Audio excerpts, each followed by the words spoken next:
हमारा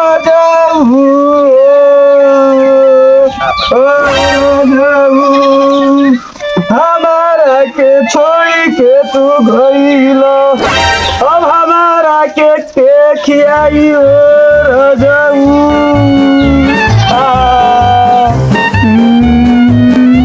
चुपा भौजी चुपा मत रोवा भौजी चुपा। अगर हम आनर ना रहती नु तो तोहर भतार मादर चोद के जरूर देखती।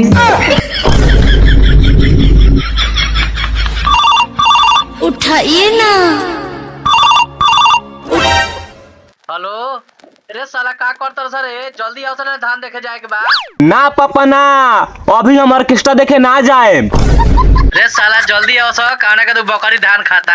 बात मर दे कितना लाला उबारा हो अब तो आदमी मरा लटे आ तू भोज खाला तैयार हो गइलो। अरे बाप रे बाप हमारिया भातार बड़ा बटे नी पुतरा के चौदर कहता भोज खाए के मारा लगनी पादरा के बेटा के।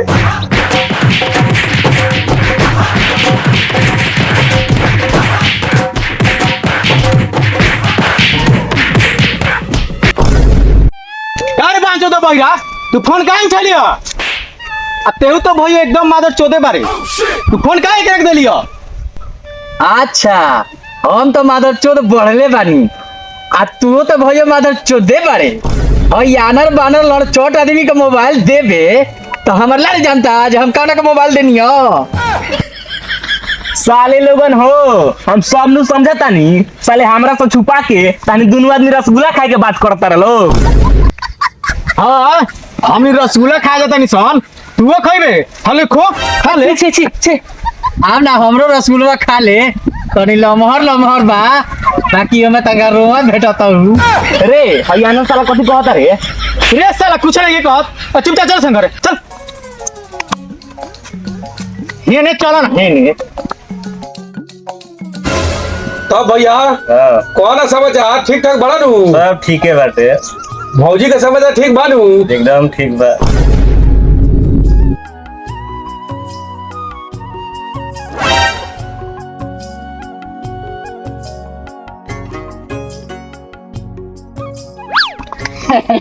प्रणाम प्रणाम प्रणाम प्रणाम हम तो वो लोग के पहचानत नहीं की तो हम रउआ के कौन पहचानता नहीं।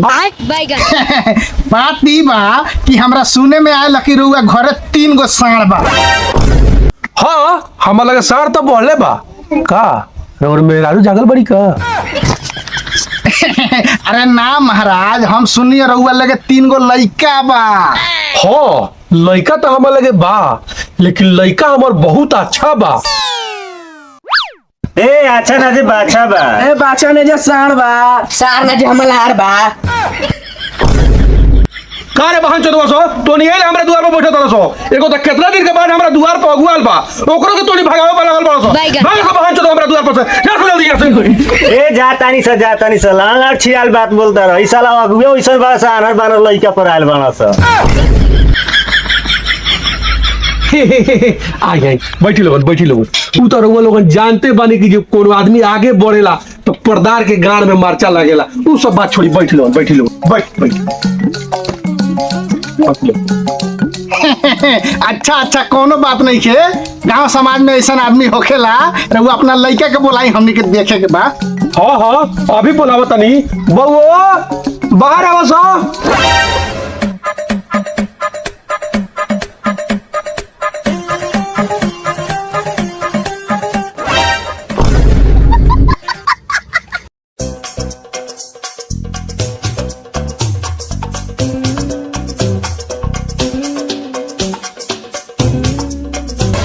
हाय देखी लोगन ये हमार तीनों लड़का हलो। इतना रात के काहे ला बोलेला है पापा मुंह में कुछ कुछ डूब जाता। देखो तारे भइयो हई साला पापा के सामने कितना गंदा गंदा बात बोलता। उ का हनु एगोड़ा आन्हर बा में से एगोड़ा बहिर बा। आ हई लइकवा कैसन बा हो। हाँ ई लड़का हमार समझदार बा। हाँ तो ई लइका हमरा पसंद बा। ठीक बा यही लड़का के बात होई। तो हमनी के तो लइका पसंद हो गल ई बताई लइकी देखे कब आवत तानी लोगिन हमनी के घरे रहुआ लगी। एक मिनट, हमर बाप लड़की देखे ना जाइयन, हमनी तीनों भाई जान सन। ए ससुर जी, नए के जमाने में आई, आजकल के जमाना में बाप के झाट के वैल्यू नहीं खे। जो करेगा बेटा करेगा, बाप मौका बना रहेगा। अच्छा ठीक बा, हमनी के ओसे कोनो एतराज नहीं के। रउआ तीनों भाई आई लोगन लड़की देखे। अच्छा ठीक बा, रउआ लोगन जाई, जमाने के अनुसार ये लोग जाई लोग। तो ठीक बा समझ जी, जैसा रहुआ लोगिन के मर्जी, हमनी चलत ऐसा। ठीक बा, ठीक बा, ठीक। चला लोगिन बबुआ घर चल लोगिन।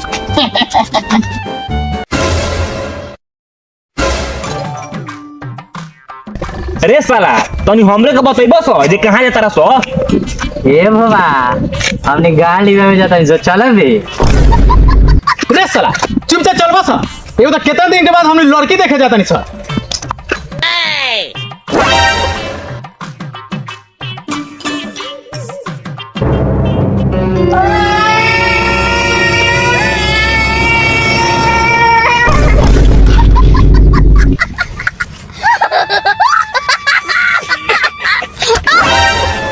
ने कौन बहन चोदवा हरे आंधर के चोदल तोरा नइखे लौकत का रे।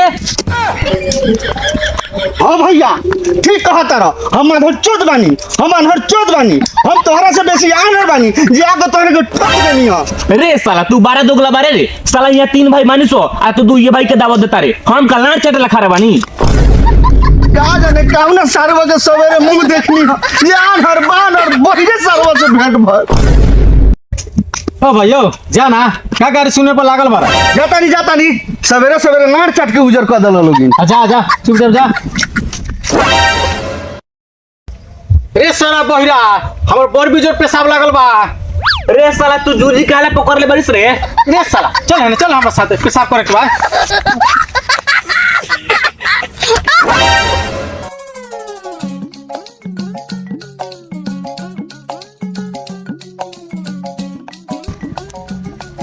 रे साला होने जो हम मुता नहीं। देख लेनी करिया बा हट साला हट।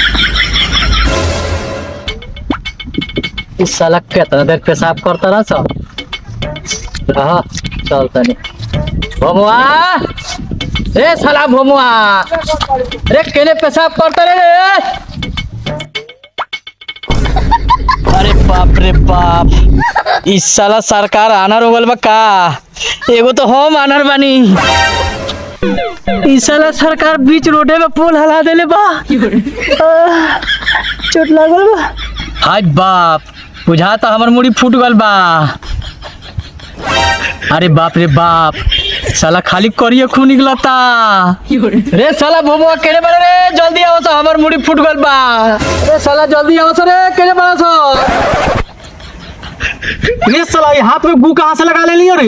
ए साला हमर मुड़ी फूटल बा, गू थोड़े पूरा करिया लौकता। देख ले भइयो, अभी तो इनसे पेशाब करे काल चल गनी सो, हई सब सूजी खलुआ खा गए। खो रे साला ये हो गलो सूजी के हलवा ना रे साला। ना हमू खाएम सूजी खलुआ। रे साला चल, ये हो गलो चल।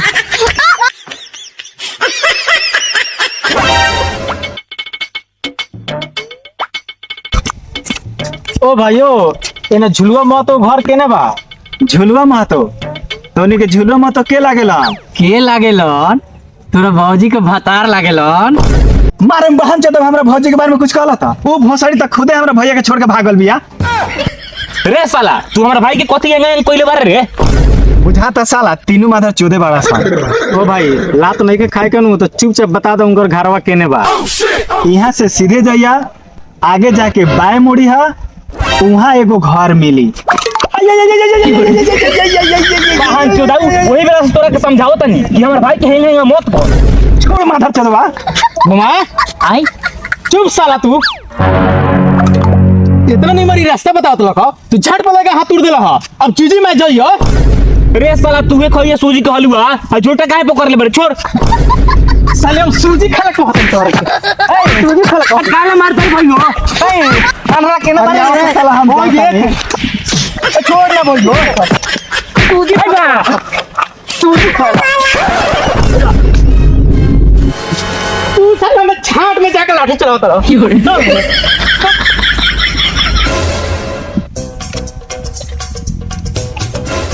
भयो रे ये दुआर आ गल चलो चलो चलो चलो अरे साला होने कहा रे हिम्मत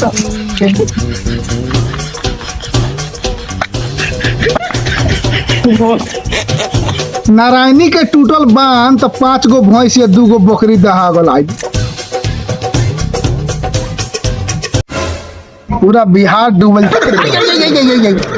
प्रणाम ससुर जी। खुशी रहा लोगिन खुशी रहा लोगिन। प्रणाम ससुर जी। ए बाबुआ है ने मानी खुशी रहा बाबुआ रे आ कुर्सी लेके आ जल्दी मेहमान लोग आगल वाले।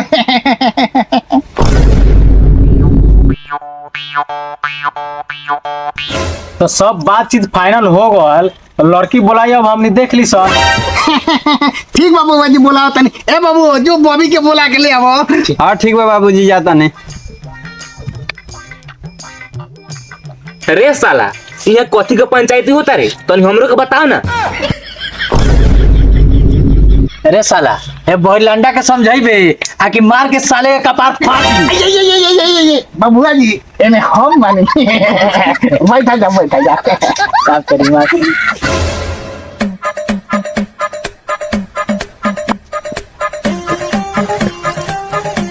सबके के प्रणाम।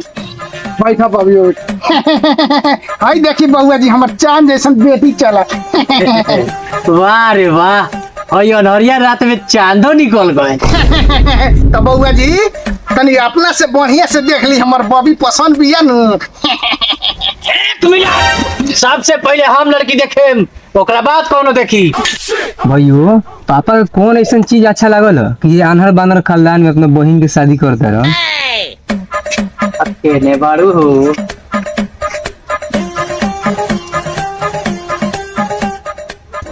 लेकिन ये साला कर क्या रहा है यहाँ पे? रे साला छोटका रे तोर होखे वाला मेहरारू के मुड़ी में तो झाट जाम गइल बारी।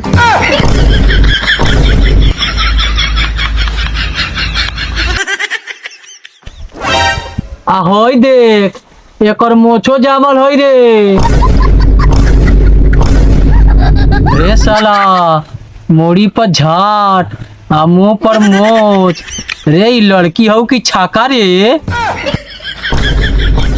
अरे बाप रे बाप, 20 साला न रहा हमनी के बाप के छाका कर देलक। मार भैया इस साला के।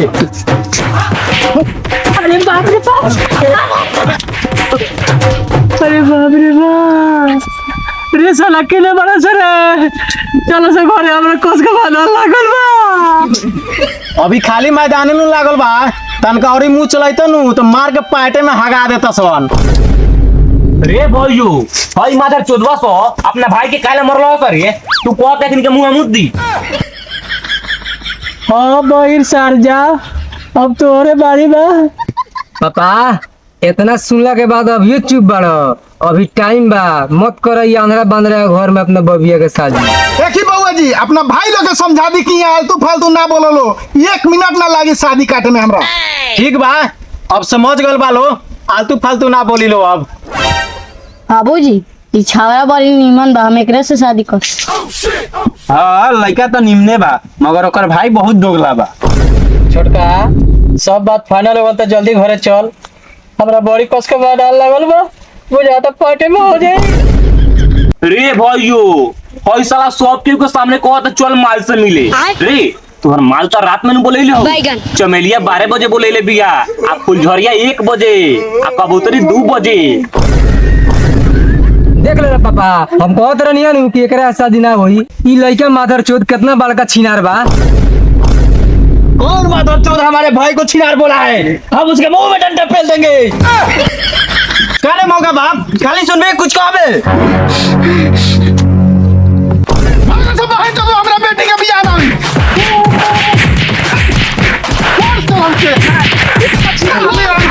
साले बियाह करबा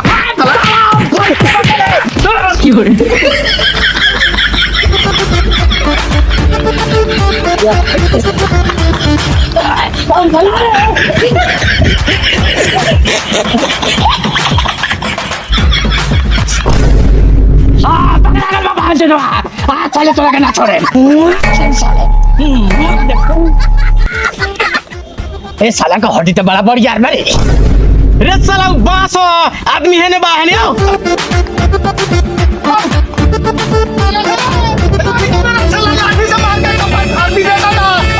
कैसे बड़ा साले बात चल रहा आवाज हरियाणा